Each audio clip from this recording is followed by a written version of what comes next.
আসসালামু আলাইকুম।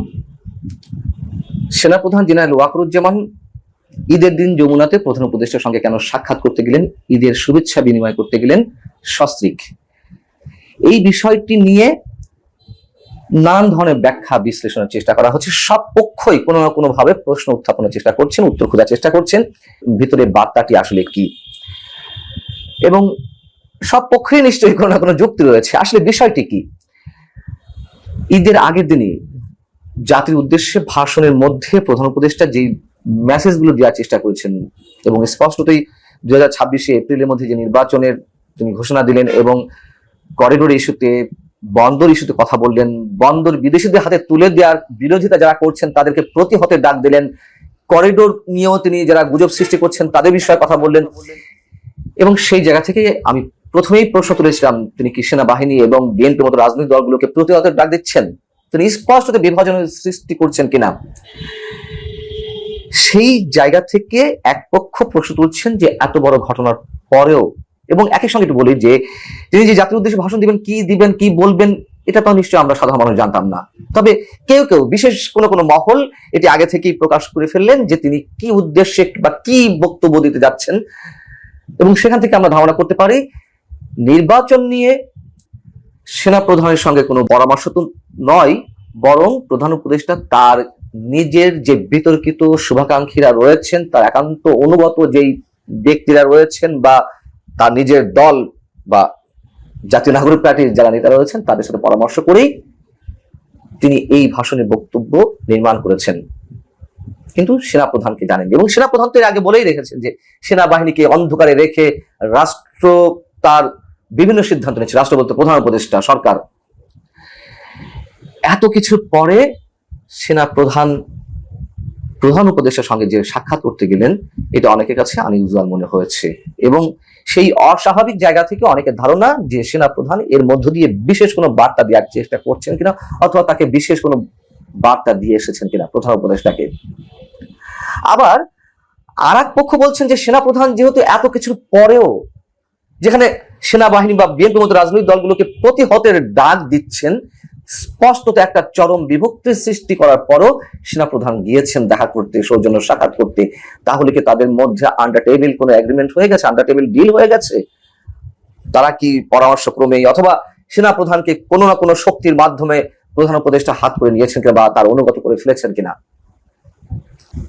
এই প্রশ্নগুলো যৌক্তিক হতে পারে, কিন্তু আমার একটি ব্যাখ্যা আছে মাঝামাঝি।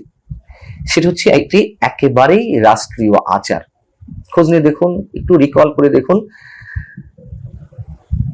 এর আগে যারা রাষ্ট্রপ্রধান ছিলেন, সরকার প্রধান ছিলেন, সেনাপ্রধান যেই থাকুন না কেন, তারা কিন্তু এই ধরনের সামাজিক অনুষ্ঠানে বা বড় ধর্মীয় অনুষ্ঠানে, অন্তত ঈদে, রাষ্ট্রপ্রধান সেনাপ্রধানের সঙ্গে বা রাষ্ট্রপতি এবং প্রধানমন্ত্রীর সঙ্গে তারা দেখা করে থাকেন, এবং তারই অংশ হিসেবে সেনাপ্রধান দেখা করতে গিয়েছেন। শুধু যে প্রধান উপদেষ্টার সঙ্গে দেখা করেছেন সস্ত্রীক তা নয়, তিনি কিন্তু রাষ্ট্রপতির সঙ্গেও দেখা করেছেন। এই বিষয়টি আমাদের ভুলে গেলে চলবে না। আমি বরাবরই বলে আসছি, এখনো আমার বিশ্বাস, এটি আমার বিশ্বাস, সেনাপ্রধান এখনো রাইট ট্র্যাকে আছেন। তিনি এর মধ্যে এখনো পর্যন্ত কোনো অস্বাভাবিক মন্তব্য বা অস্বাভাবিক কোনো কর্মকাণ্ড করেননি।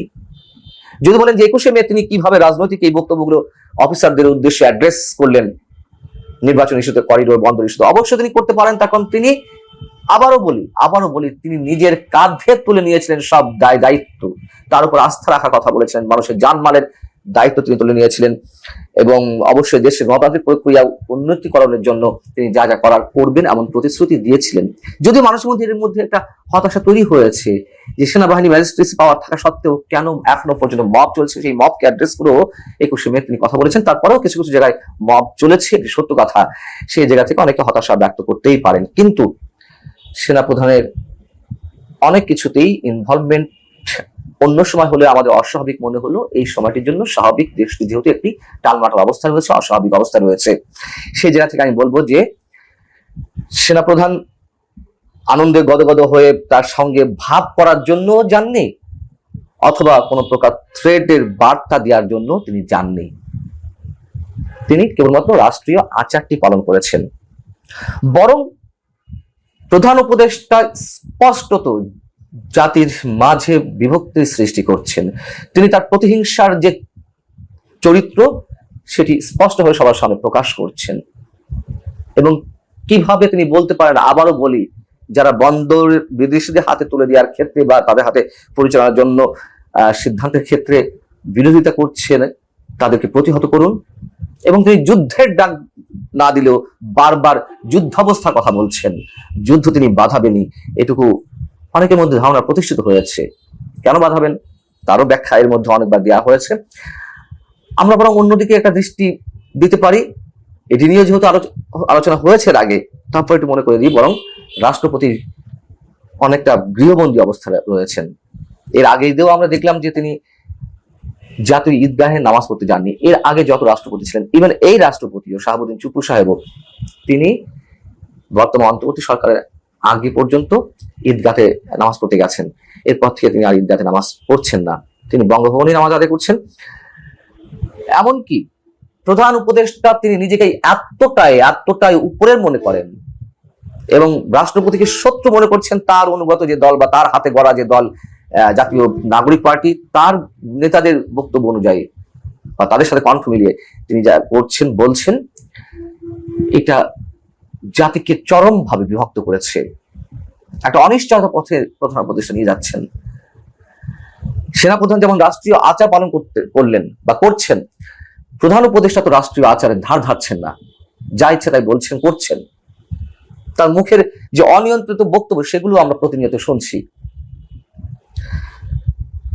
বঙ্গভবনে ঈদের মতো অনুষ্ঠানগুলোতে তিনি শুভেচ্ছা বিনিময় করেন রাষ্ট্রপতি। সেখানে আমরা দেখলাম যে এই ঈদে শনিবারে তার সঙ্গে যারা সাক্ষাৎ করতে গেলেন বা শুভেচ্ছা বিনিময় করতে গেলেন, সরকারের মধ্যে কারা ছিল? উপদেষ্টার মধ্যে এক স্বরাষ্ট্র উপদেষ্টা জাহাঙ্গীর আলম চৌধুরী, তিনি ছাড়া আর কাউকে আমি দেখিনি যে তার সঙ্গে শুভেচ্ছা বিনিময় করতে গিয়েছেন। প্রধান নির্বাচন কমিশনার SM নাসিরউদ্দিন, নৌবাহিনী প্রধান গেছেন, বিদেশি কূটনীতিকরা গেছেন, কয়েকটি রাজনৈতিক দল গেছে, কয়েকটি মানে যেগুলো উল্লেখ করার মতো নয় সেরকম কয়েকটি রাজনৈতিক দলের চেয়ারম্যান বা মহাসচিব, সেক্রেটারি, তারা শুভেচ্ছা বিনিময় করতে গেছেন। সেখানে বড় কোনো রাজনৈতিক দলের নেতাদের আমরা দেখিনি।